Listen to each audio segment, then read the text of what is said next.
So hello everybody, welcome to our water quality webinar. Thank you so much for being here. My name is Sophia Vicanti. I am an AmeriCorps member serving with Conservation Nebraska Common Ground Program. Conservation Nebraska is a nonprofit organization and we serve throughout the entire state. So currently I serve the southeast region of Nebraska, but there are members located all over. We serve in our designated communities and try to find out the environmental concerns that the people of that community have or want to know about. Then we organize events like this with the goal of educating those community members on what they care about or what they would like to know. Because knowledge is power, am I right? So in this specific event, we want to educate the people of Hastings about the basics of water quality. Before we begin, I have some things to tell you. You're muted and we can't see you, but if you have any questions, feel free to type them in the chat at any time that you'd like and we'll get.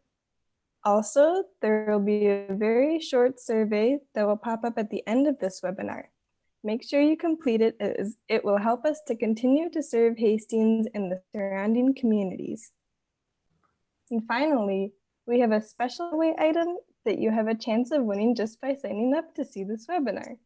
This is our way of saying thank you for going out of your way to take this opportunity to learn more about the importance of your natural resources like water.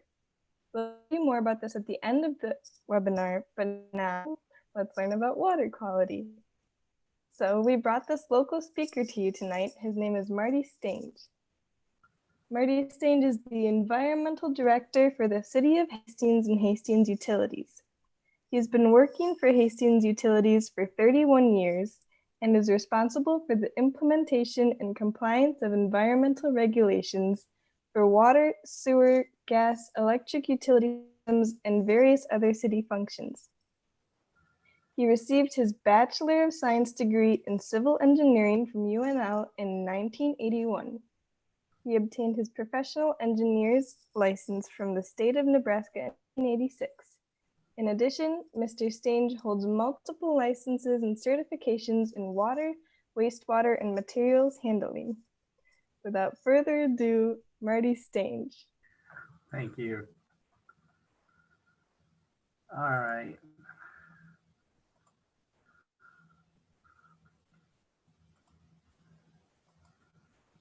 All right, hopefully everybody can see those slides. Oh. Ooh. All right. Well, tonight I would like to give you a little bit of a primer on our water system here in Hastings, and really talk about the Hastings Aquifer, which is our source of water, and not only for Hastings, but for the surrounding community. To really help me understand a little bit about your interests, I do have a couple of questions that we'd like to ask you throughout the presentation, and we're going to start with the first one here. So where do you get your drinking water from? Is it the Hastings Municipal Water System? Is it an adjacent community water system? Is it domestic wells? Maybe you don't know where your water comes from or other. And I think it's set up that if you want to just put that in your chat box and just kind of let us know, that would be appreciated. I'll give you a moment here to maybe just, I guess we got through the poll questions. Sorry about that delay. Is there a little bit of input that you have, Sophia? You had any chat that come through? Says there's, okay. All right, so most of you are a little over half of you are getting from the Hastings Municipal System.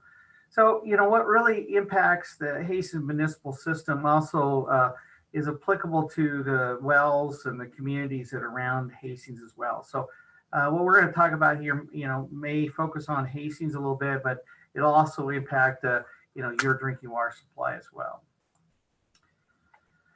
So just to give you a little overview of the Hastings Municipal Water System, we supply water to the community through a water distribution system. There is no treatment or storage. That's somewhat unique, but because of the way the system evolved through the World War II, they got rid of storage at that time because there were some issues of risk and being able to get repairs.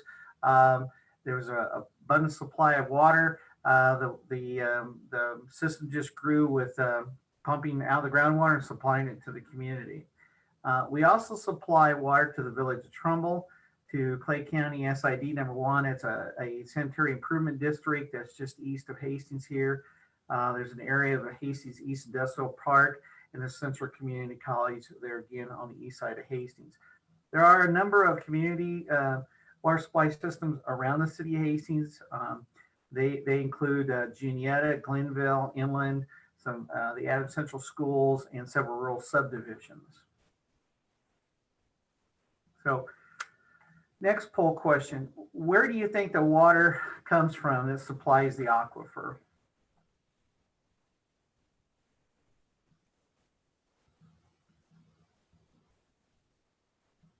I'll give you a moment here. I promise we won't have too many of these.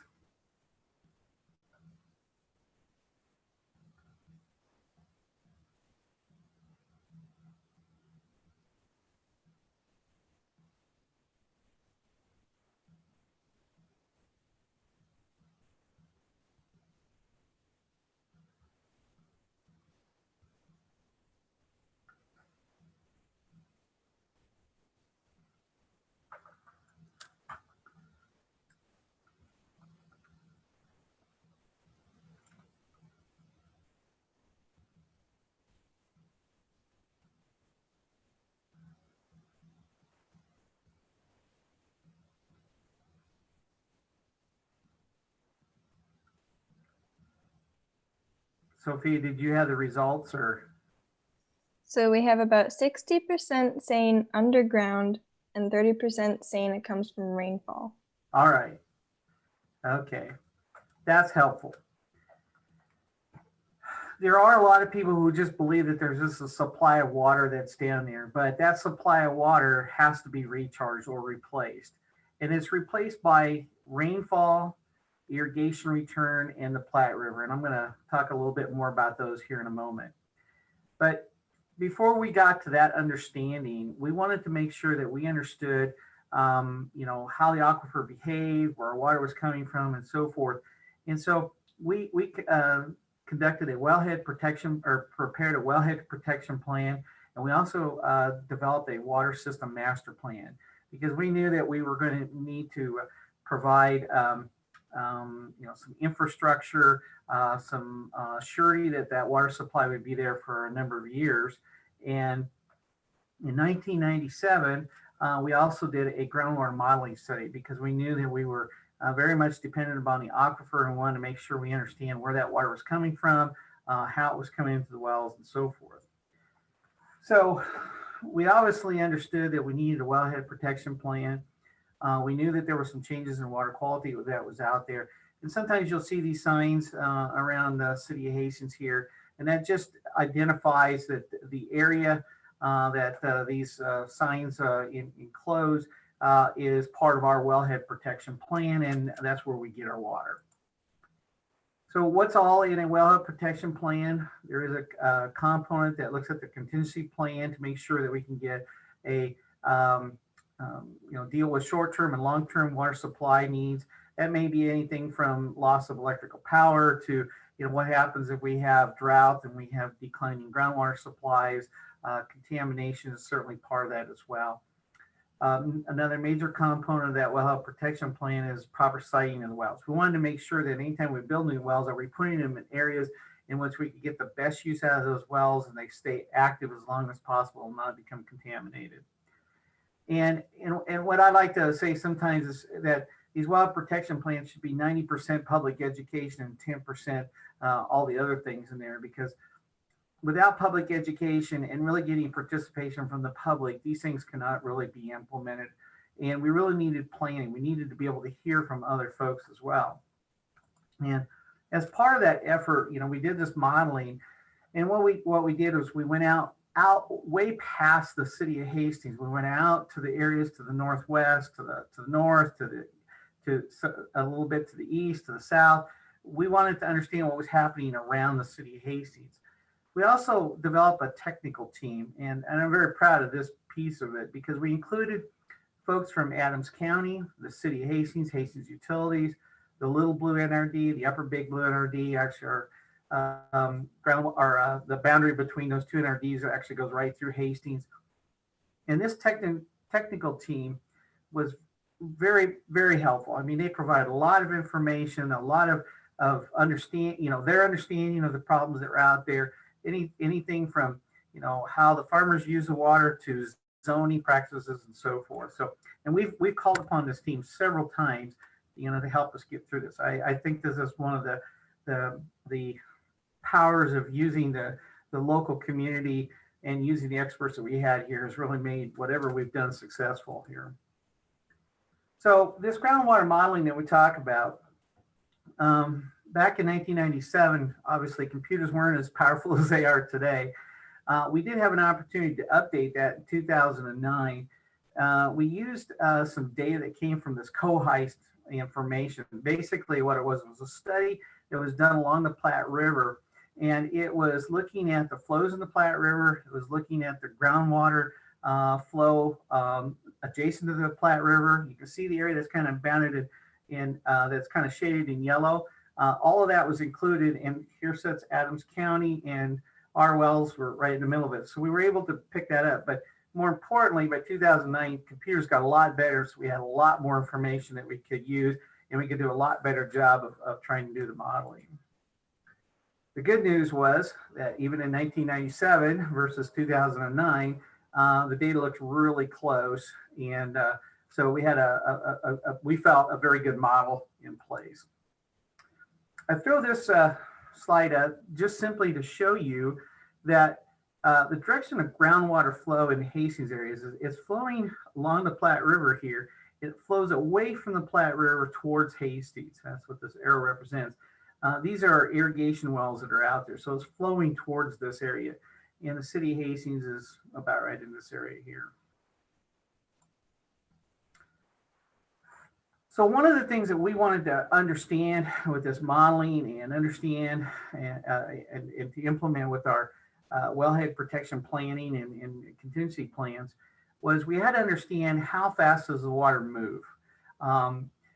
There are two sources of water that come into the aquifer, and that is water that flows from the soil down into the aquifer, excuse me, and water that flows, excuse me, from a stream towards these wells. So think of this as like the Platte River. It takes approximately 50 years for water from the Platte River to get to Hastings.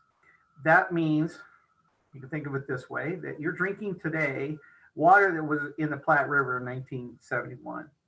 It takes about 30 to 50 years for water to travel from the soil surface down into the aquifer. So think of it this way. You got 50-year travel time for the water from the Platte River, but some water that flows near a well down there, they all come together in about 50 years a time. A lot of times we talk about a 20-year travel time, and that's really necessary because you're looking at planning and you're looking at growth in the community and those things. So you want to kind of bring this down to a reasonable time frame. And I like to show this map or this plan here, in that a water particle, say right here, as it flows towards well 27, that's this 27 here, that takes 20 years to flow from here to here. So if you look, here's the village of Juniata, here's Hastings, north of Juniata is a feedlot, and obviously water that's underneath that feedlot takes about 20 years to get to the city of Hastings. So not only do we want to know how fast the water gets to us, but it's also important to know how much of these different pathways are contributing water to the municipal wells in Hastings. And in general terms, the numbers aren't as important, but just to understand that about 50% of the water that is in our wells, coming to our wells, has come out of the Platte River. The remaining 50%, or half of that, 25%, actually comes from rainfall that falls on the soil surface and infiltrates through the soil. Another 25% comes from irrigation return. And so let me explain a little bit about irrigation return. Anytime you water your lawn, farmers put irrigation on, which is abundant. We're almost totally irrigated here in the Hastings area. When you add water, some of it seeps down past the root zone and actually flows back into the aquifer. But it takes that 30 to 50 years to get there. But what's important about this is that 50% of our water passes through the root zone, meaning it's passed through your lawn, your grass, passes through the cornfield, the soybean fields, any areas that may be irrigated. So whatever chemicals we put on the soil surface comes in contact with that water, ultimately could reach the aquifer. So what are some of the issues that Hastings has been trying to address? Obviously nitrates. We have seen an increase in uranium, gross alpha, and uranium gross alpha are related. Gross alpha is a radioactive an indicator. That's actually how we knew that we were starting to see uranium issue. We started seeing this gross alpha go up. Metals like selenium are increasing, pH is increasing, hardness is increasing, and other inorganic levels are increasing as well. We have seen some very low detection levels of atrazine, but not enough that's really been a concern to us. We think due to the depth of the aquifer that we have here, that atrazine pretty much degrades by the time it gets there. We have taken several wells offline due to nitrates. And to better understand the aquifer, we've ended up doing several activities and conducted several studies as well to help us. So I'm going to go over a few of those here. One of the things we wanted to look at was runoff. We had an indication from some of the local folks that with that feedlot up there, that the problem was nitrates is coming from that feedlot. It seems a good connection. The 20-year travel time goes underneath the feedlot there. So one of the things we did was in 1998, we actually did sampling of runoff. It was kind of a wet year. We had several rain events here. Looks like through the month of June, July, and into August. And I put this up, and it might be a little difficult to understand here, but what I wanted to know was how many inches of water that you would apply to the ground that would get you 100 pounds of nitrogen per acre, meaning there was enough fertilizer that was in that water. In this case, it was manure, whatever it might be, but organic fertilizer that may have been in there. How many inches of water would it take to put roughly half of the amount of nitrogen that a farmer needs? In this case, in June 18th of 1998, it would take almost 24 inches of water. But then we had another rainfall event that it would only take maybe 3 or 4 inches of water. Typically, farmers put about 12 inches of water on per year. And so what you see is there were times early in the summer that they could have gotten half of their fertilizer from just the water that was in that creek, and maybe have only used 3 or 4 inches of water, and that may only be 2 or 3 applications of water on that cornfield or soybean field. So we knew that there was a lot of ammonia, a lot of nitrogen going down the stream here.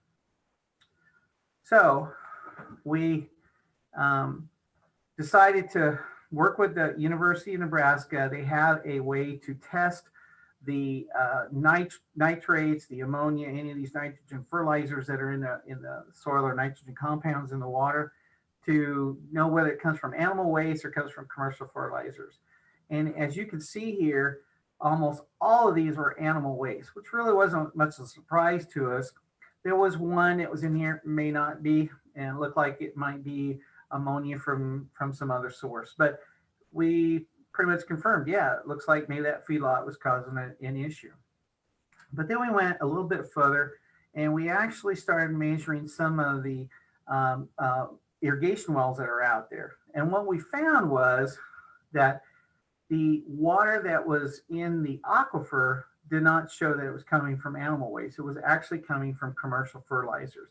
There was really only one sample over here, and that was right near an old dairy. And so we kind of figured that was probably the source. The rest of the water that's in the aquifer was really being impacted by not feedlot runoff, but by commercial fertilizers or anhydrous ammonia. So just to help us understand that a little bit better about our wells out there, meaning the municipal wells for the city of Hastings, we actually did 4 tests here. And what it came back was, yes, that's correct. All of those all those wells were being impacted by commercial fertilizer. So what we had learned up to that point was, and try to answer the question, what was the real source? Is it really coming from rural? Is it urban? Or is it both? And what we really determined was it's probably a little of both. Certainly there was more water sampling that was needed. We knew that anytime commercial fertilizers were being used, there was a great potential of that getting into the aquifer just because of that recharge that we talked about. That 50% of our recharge is coming through the root zone somewhere in the aquifer here. So, excuse me. So in 2010, we decided that we needed to collect water samples from as many wells as we could in our wellhead protection area, which we had defined to be 76 square miles in area. It was one of the largest in the state of Nebraska. And just kind of a side note, I was kind of told by some of the folks that I work with at the state agencies that, are you sure you want it that big? When we've gone through all this, now we're thinking maybe it wasn't big enough, but it was a good start. In that summer, we actually sampled 576 wells out there. We got 87.5% of all the known wells in that wellhead protection area, which was a huge amount of data. Once we got that information, we realized that we needed even more data. So then in 2011, we extended the sample area to include 200 square miles. And we also started to sample for uranium, and we collected 42 samples there in 2011. So in 2010-11, roughly 25% of the samples exceeded the nitrate maximum contaminant level of 10 milligrams per liter. That's a safe drinking water level. And it was as high as 50 milligrams per liter. We also found that there were areas where uranium was high as well. It exceeded the 30 parts per billion level, or the micrograms per liter, and as high as 200 micrograms per liter. And recent tests show that we're closer to 300 in some areas that are out there. We did resample in 2015 and 16. The results show that there are some changes, but yet we haven't really defined if there's any clear pattern that's going on there. Groundwater is slow moving, and it's going to take some time, but we're setting historical data out there. So we're going to continue to do this, and we'll probably know more as time goes on. So I just throw this map up here of the nitrate levels in 2011. Everything that's in kind of brown to red to purple. Purple is the highest levels.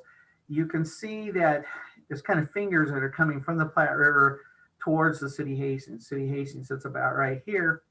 And what you're really seeing is not so much that the Platte River water is high in nitrates, because that's not the case, but because there's a lot of very sandy soil along this area. There's a lot of farming that's going on, and sometimes that groundwater may only be a foot or two below the soil surface. So we see a lot of high nitrate levels along the Platte River, but we're also seeing areas in and around the city of Hastings, or upgrading the city of Hastings, that has high nitrates as well.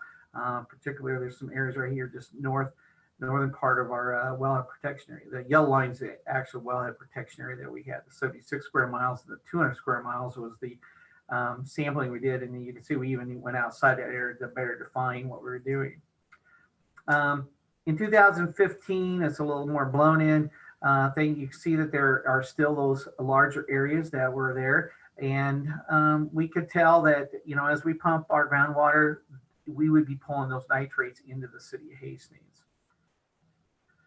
So what was the change between those two times? Anything that's in this little lighter blue looks like it's getting a little bit better, but it's not much. It's maybe a tenth or two that's in there, but at least it's not getting far worse. There are a couple areas that got a lot worse. We're not exactly sure why that is. It could be maybe the time we sampled the well, etc. But generally, we saw that it's not a disaster yet, but we'd sure like to see it change a little quicker than what we found. Uranium was the one that was really a surprise to us. We found that there was this area that's really high in uranium, and talking with some of the folks out there, there was some anecdotal evidence that that might be happening. They were seeing some things that were going on. You see these kind of blobs that are out there. We can't tell if this is, moving through, or is this just where it's being generated at this time. But the city of Hastings sits about right here.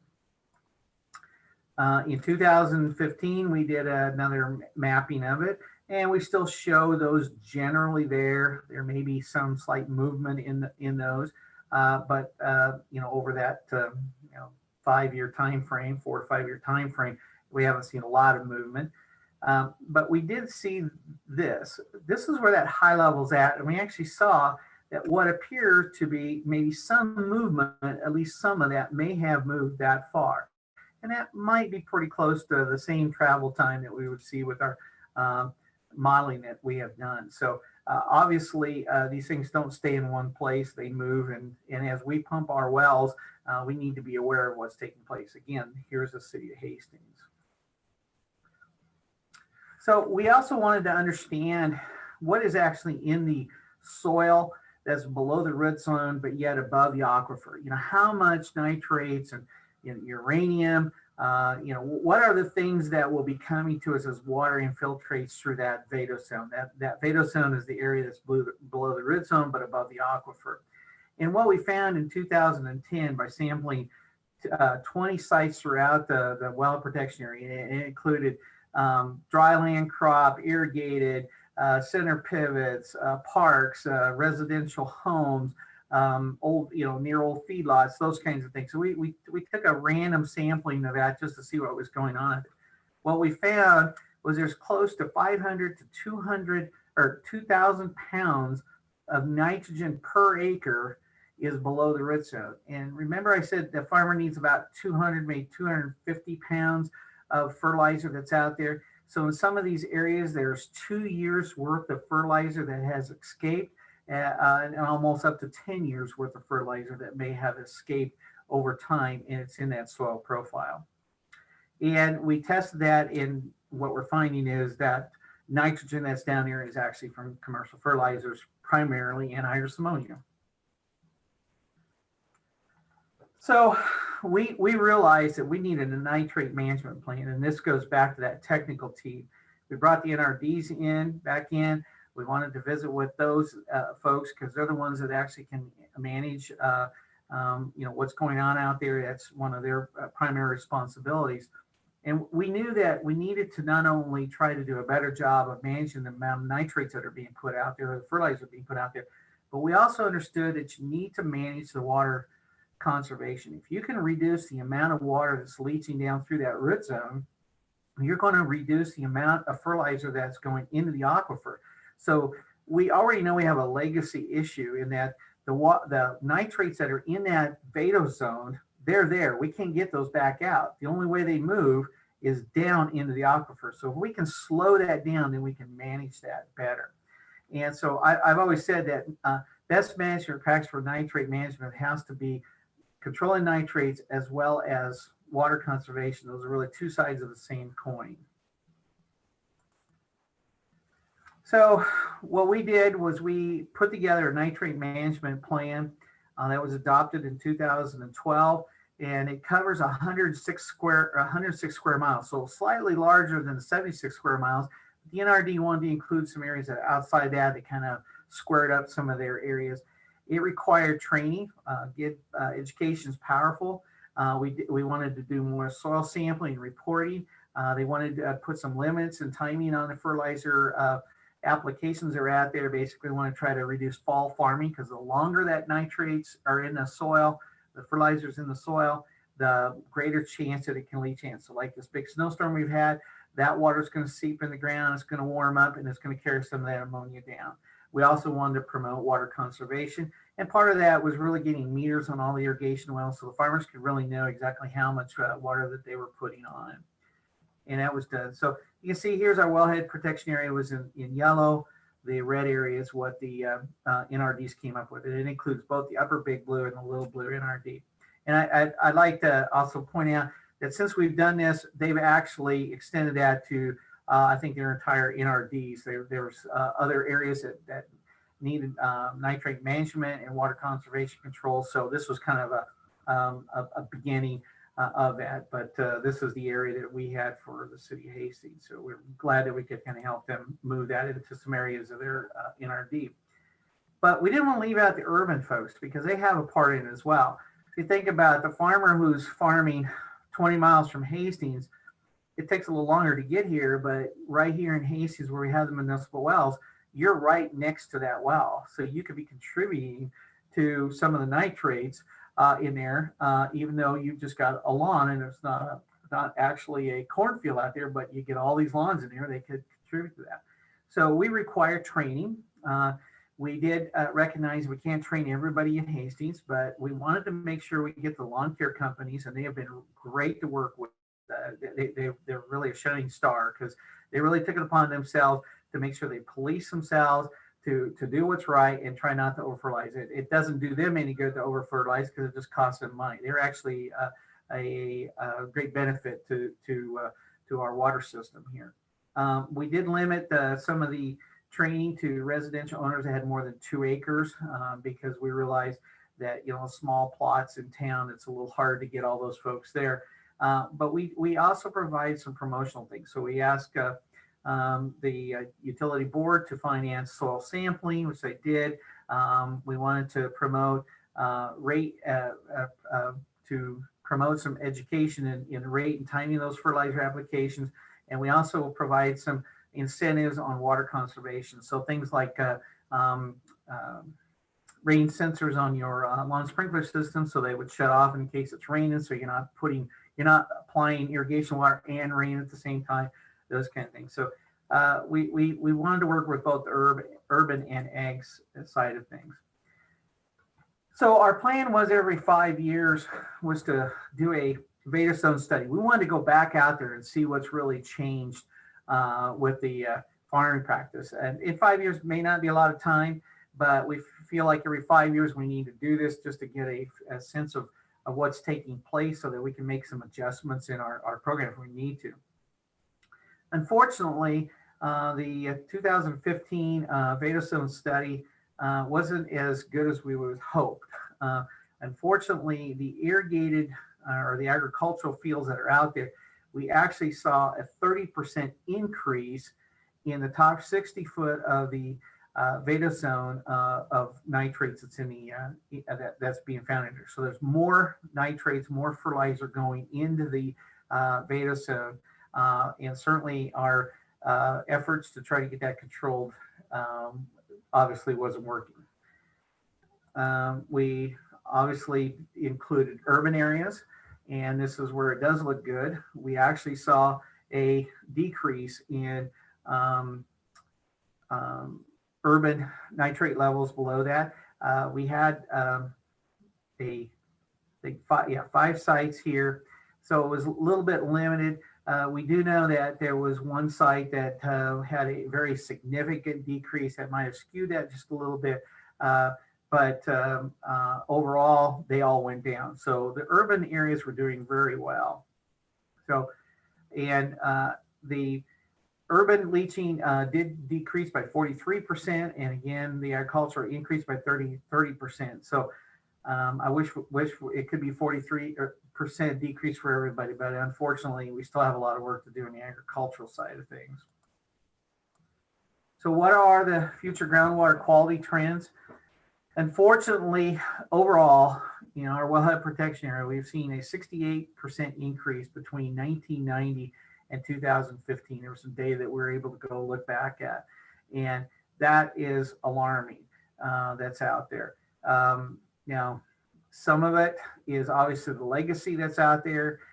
There's not a lot we can do about it, but we need to do everything we can to try to control that rate in which the nitrates are going in the aquifer so that we can reduce our treatment and pumping costs.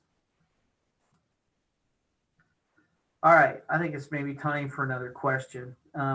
So with all of this and kind of understanding this nitrate legacy and everything that's brought us up to this point, you know, are there any questions that you might have that you would like to maybe bring up here?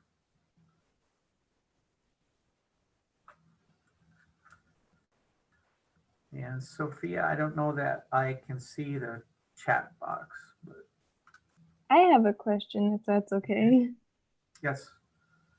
So you said it takes water 50 years to go from the surface aquifer? Yeah, it takes roughly 30 to 50 years to flow from the surface of the soil into the aquifer. So that's about 120 feet that it's got to flow through. And so think of it, it's not like there's waters running through it. It's not like it's a garden hose. Everything is just damp, but there's going to be times when it gets wet enough, a drop goes, and it takes time. So out of that, you know, say 120 feet, if it's 30 years, you know, it goes about 4 feet a year. You know, if it's 50 years, let's see, it's about 2.5 feet per year, roughly, to flow down there. And that's consistent with other work that's been done. Clay Center, you know, research center out here, they've done some work, actually tried to track that. They did some studies in there, and that's generally the time of travel that they found was about 3 feet per year. So feel pretty comfortable with our modeling. So does that mean that chemicals from like 30 to 50 years ago that were put on farms then are just reaching the aquifer now and could like possibly go into our wells? Yes, that is exactly what we're seeing. And if you look back at the advent of fertilizer usage, it really came in the 60s, 70s. There was a lot of fertilizer that was being used. And so what we're seeing is really the beginning of that era of fertilizer use is just starting to get to us. If you go to other communities that may have a shallower aquifer, they just seen it that much quicker. I know that if you were along the Platte River, you saw it maybe in 10 or 20 years instead of 50 years.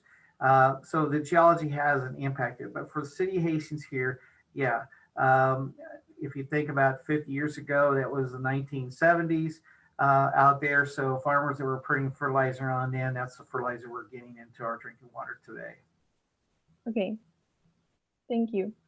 We have a couple questions. One is from Russ. He asks, how many farmers apply fertilizer in the fall? We're seeing a lot less of them doing it because obviously the cost of fertilizers in there, but there are still some that do it. I don't have a real good feel for it, but I know that I see less and less anhydrous tanks in the fall. A lot more of them are trying to go to different types of farming practice where they're keeping more of the residue out there with chemigation, which we really support. That's putting the fertilizer through the center pivot out on the farm ground when you need it. They'll put some pre-emergent on when they're planting, those kinds of things. I know some of the local co-ops are using liquid fertilizer that they can apply. Certainly the pelletized fertilizer things that they're doing here in Hastings, that's all good because you can apply that different times a year and it stays more fixed in the soil. But sorry, I don't know a percentage of it, but the good news is I think you're seeing less of it over time.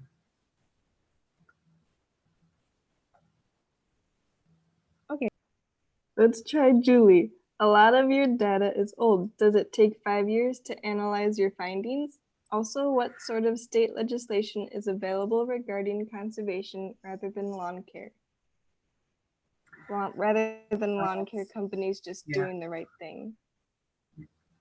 Yeah, there's the data that we have there. Yes, that's somewhat old. Those are data that we've developed several years ago here. We're still working on that. We're doing more sampling here in 2020 and 2021. We're trying to sample all those wells again. We are probably going to start another vadose sampling effort again, probably in the next year or two. The sampling that we did for the vadose in 2015 actually did take several years to do because the university actually did some other testing. I should say we use the university because they're kind of third party in that, but they also use their PhD students to work on it. So sometimes these things go over a couple of semesters. So yeah, a year or two can go by, but it's all good data, and we just got to continue to keep developing, adding to our database that's out there. As far as legislation for lawns and so forth, there really isn't anything out there. What we're doing is just trying to get people to do their due diligence, try not to over fertilize that's out there. I would say this, I think that the fact that most homeowners use a pelletized, I would say a time release type of fertilizer, but a fertilizer that stays in place.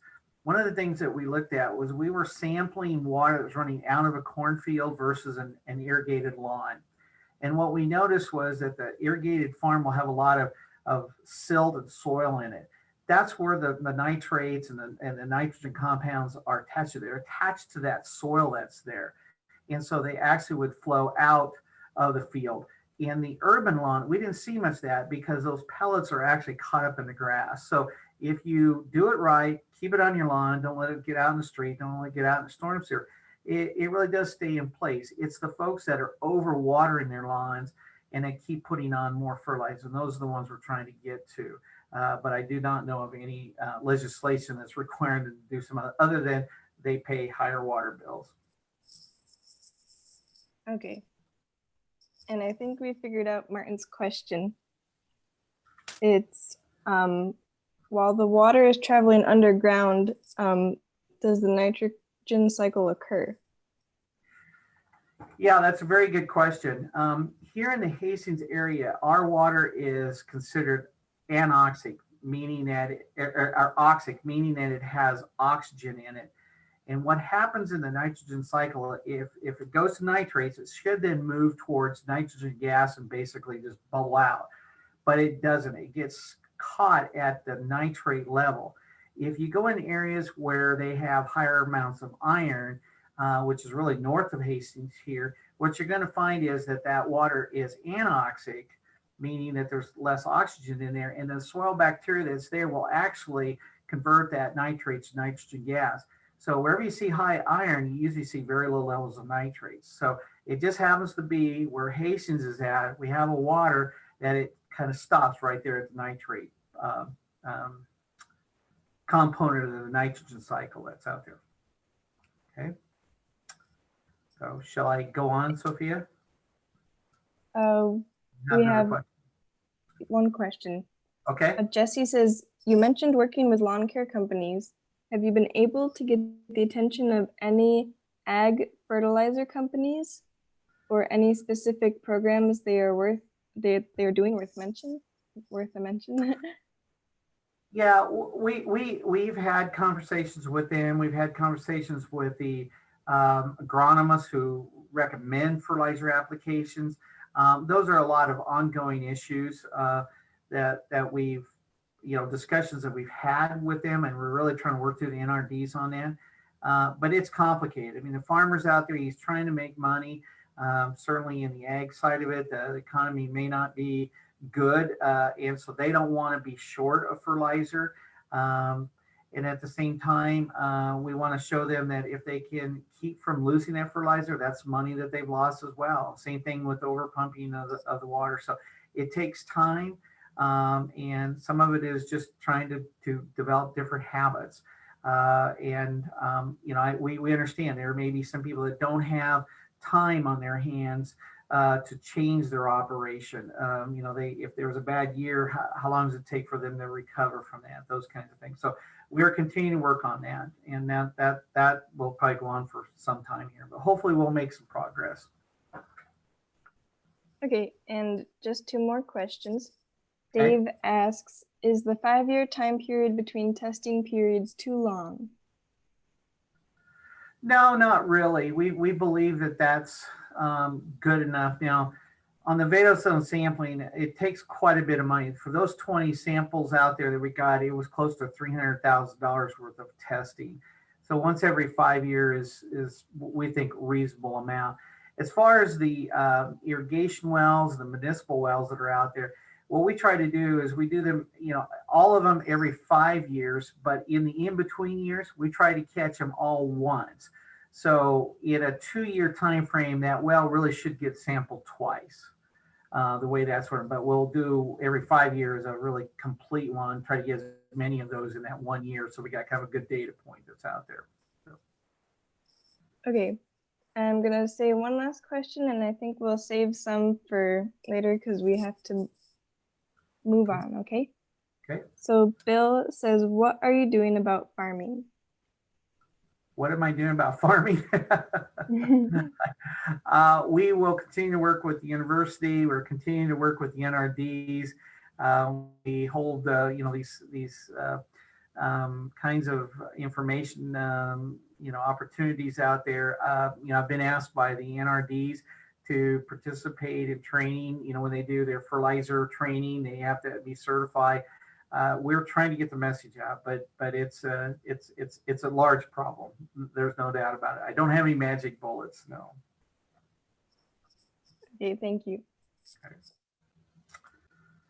All right. Well, I touched upon uranium, and a lot of people just, wasn't, something that they felt comfortable about because, obviously we think about radiation and those kind of things. We were very surprised by this. We did determine that uranium is naturally occurring in an aquifer, but it's really caught inside the sands and gravels and the clays and the silts that are down there. And they're typically not mobile, but something was happening, and something in the Hastings area was causing it to become mobile. We had this anecdotal evidence from the health department, and they had told us that every time a community, especially along the Platte River, they had high nitrates, and it wasn't too long after that they had uranium problems, and they didn't understand what was taking place. And without going into the gory details, we finally got hooked up with Dr. Weber at the University of Nebraska, who had done work in uranium mobilization. And what we found out was that it's actually a microbial issue. So we allowed them to come into the Hastings area, do some study work, and they did some work near Alda as well. And what they determined was that as the nitrates are going through the vadosome, that it's actually adding a food source, put it that way, to the microbial bacteria, the biota that's down there, and it's causing the microbes to actually take the uranium. They use it as a food source, so they get an electron from them, and it releases it.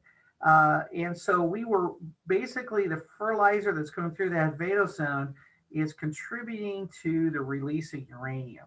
So not only do we have a nitrate problem, but we got a uranium problem as well. And especially when you have that legacy of nitrates that are down there, give it enough time, the bacteria will do what they do. So the test showed that it was not only just the bacteria, but there is some actual chemical release of uranium. That's a small portion of it, but that was also taking place. The microbial growth was increasing as there was more nitrate, so that was also increasing the uranium mobilization. So the university did some research here. They looked at some of the data that was across the country, and I find this very informative. This area that's in blue is basically the Ogallala Aquifer. It's a part of that aquifer system that's out there. And you can see there's lots of nitrates that's in this area, but they also found there was lots of uranium that was taking place.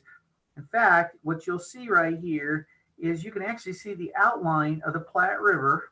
There's the north branch, the south branch that goes into Colorado, and you can actually see it there. So when you start looking at this data, you realize there was a relationship that was there.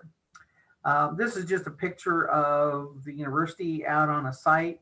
We did some sonic drilling, which is a special kind of drilling. So they were able to bring their equipment in and test it.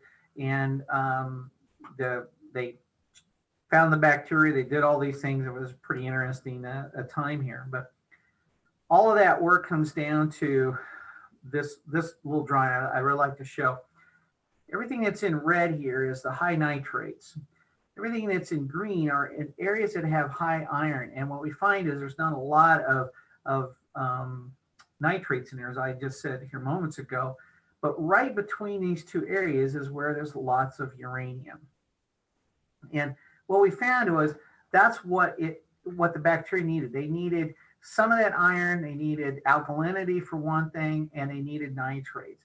And so there's kind of this perfect zone that's out there, and it just happens to be on the north side of Hastings, and it happens to be right where those high levels of uranium are at. So we've got uranium, we got nitrates. What does that mean for the people who drink water? Obviously, we most of us understand drinking high nitrate water is not good for babies. It can cause blue baby syndrome, which is basically a lack of oxygen, and they could die. We have not had too many deaths in Nebraska, at least not in recent times here, because most doctors understand what's going on here, and they understand that we need to make sure that babies drink safe water that's out there. But unfortunately, there's work being done that shows that nitrates may be related to an increase in kidney disease, ovarian, and bladder cancer that's out there. There's some work that was being done in Iowa with a group of women out there, and they were even looking at things like thyroid cancer and so forth. So there's a lot more work that needs to be done about these levels of nitrates that we see. Even though we're meeting the maximum contaminant level for nitrates, we still may not know exactly what's taking place at some of these other levels that we have out there. So some information that the University School of Natural Resources put together was, here are the number of birth defects that occur. And you can see that in Hastings, in Adams County, we have a fairly high level of birth defects out there. Is that due to the uranium? Is it due to the nitrates? We don't know yet, but we also know that there's a positive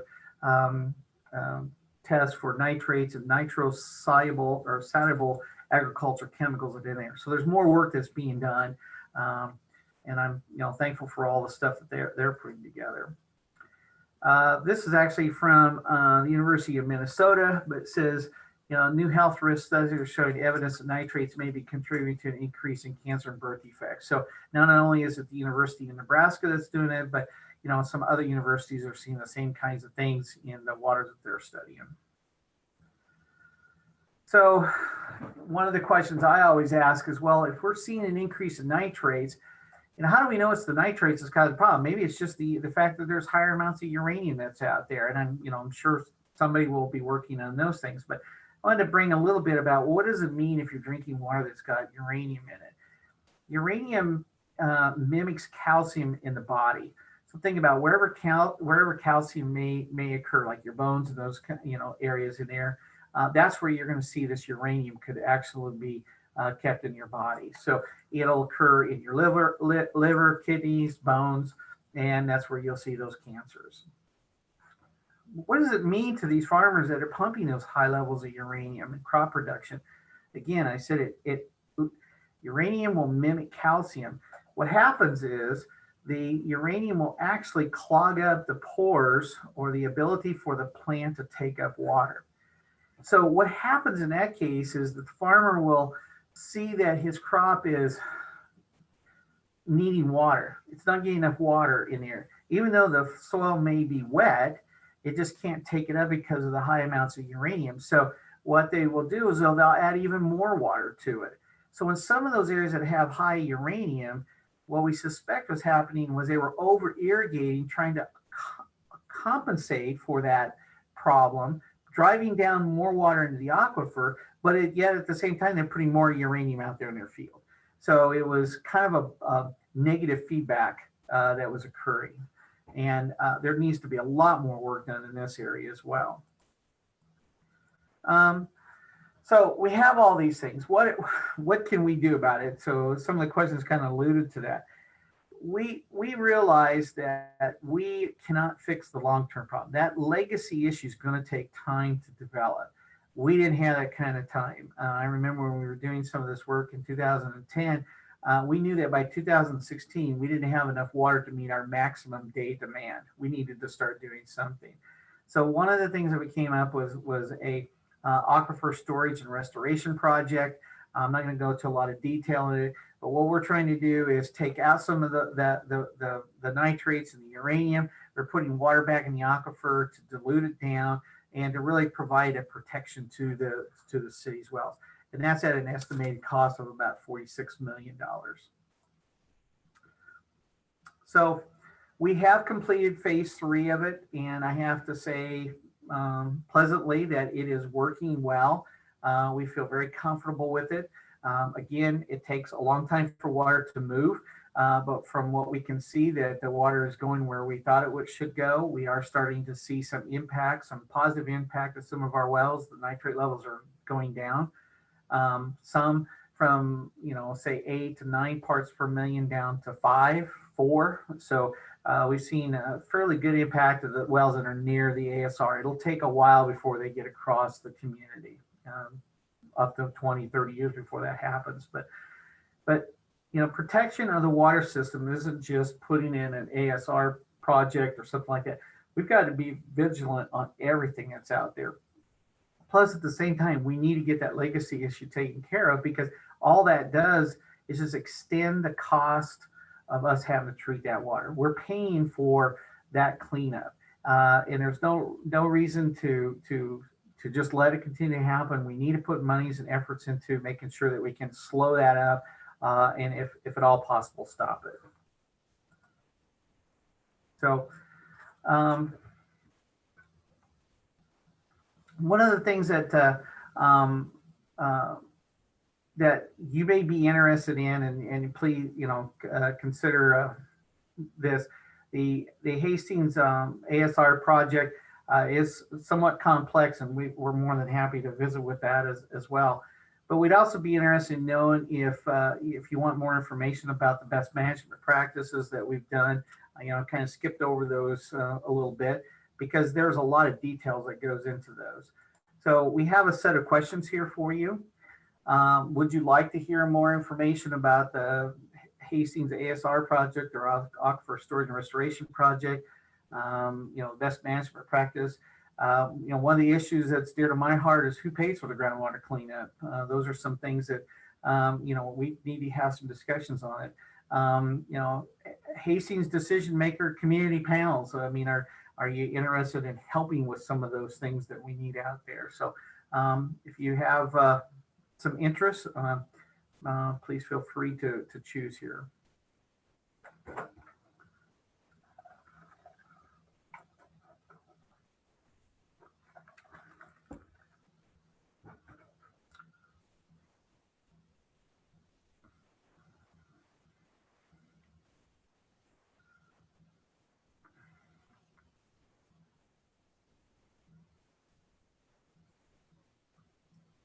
We're getting a healthy mixture of all of the options. Well, that's good, because they're all important. All right, thank you. I just throw this up. I think we're getting near the end here. I just want to point out that we're not doing this in a vacuum. There's a lot of people that have helped us with this. I mean, from the Upper Big Blue, the Little Blue, the DEQ, it's the NDE now, the Department of Health and Human Services, the university. There's just a lot of people that are concerned about water issues and so forth. And it's been a great run so far, and we've got a long road ahead. It's a marathon, obviously, but as our logo that we have to help promote drinking water is protecting drinking water is everyone's responsibility, and we truly believe that. And so might want to hear just what was what part of this presentation that had the most impact on you today. That would certainly help me understand the level of interest of the public and when we do this. I'm not a professional speaker, so you know, any help you can give me, that would be appreciated. Yeah, thank you so much. Russ says, excellent data and presentation. Thank you. You're kind. And Peggy says, thank you for this great presentation. It helped me to understand water quality issues better.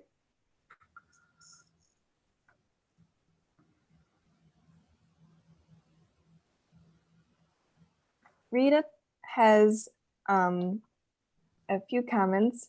Okay. She says, I want to applaud you, first of all, for taking initiative to sample consistently. And then she asks, has Hastings entertained initiative programs for the use of biofertilizers instead of synthetics? Also controls to upstream watersheds with possible nitrate-sucking vegetations with long root networks?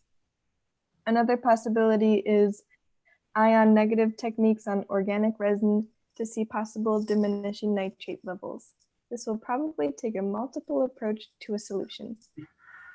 I would say that there's at least the first three, we are well aware of those, and we're trying to get, you know, more activities in those areas.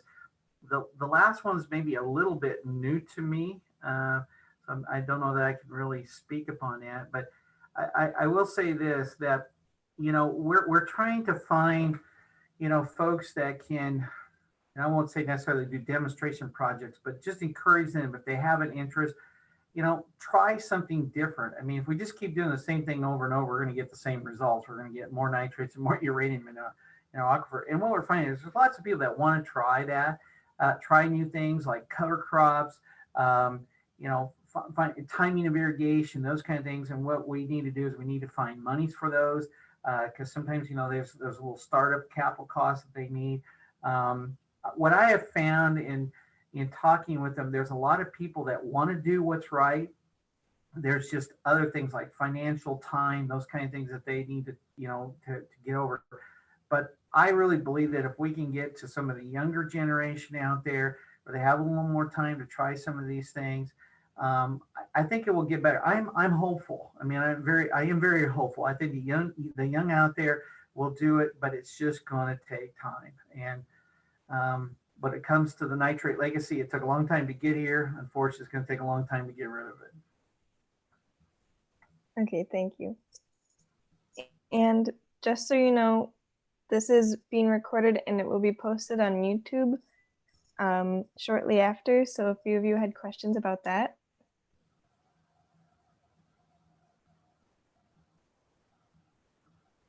Dave says, very well done, Marty. Incredibly informative. You and the entire HU team should be commended for the innovative approach of the ASR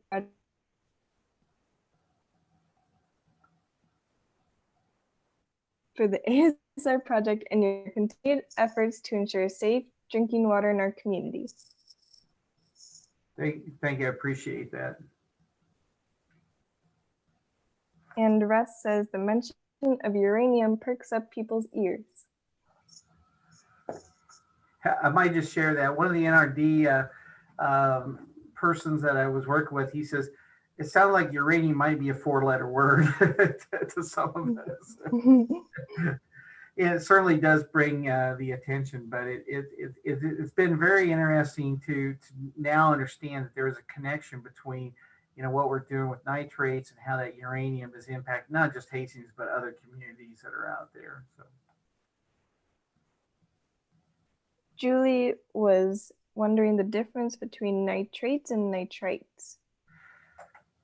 It is the amount of oxygen that's on there. And when we talk about nitrates or nitrites, actually, when we sample it in the regulations are that you actually add those two together to get a total nitrate nitrogen number out there.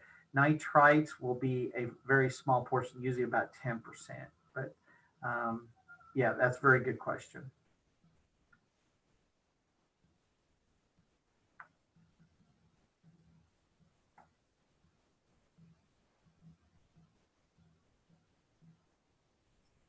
Okay, well, Bruce says, thank you for this clear, legible presentation.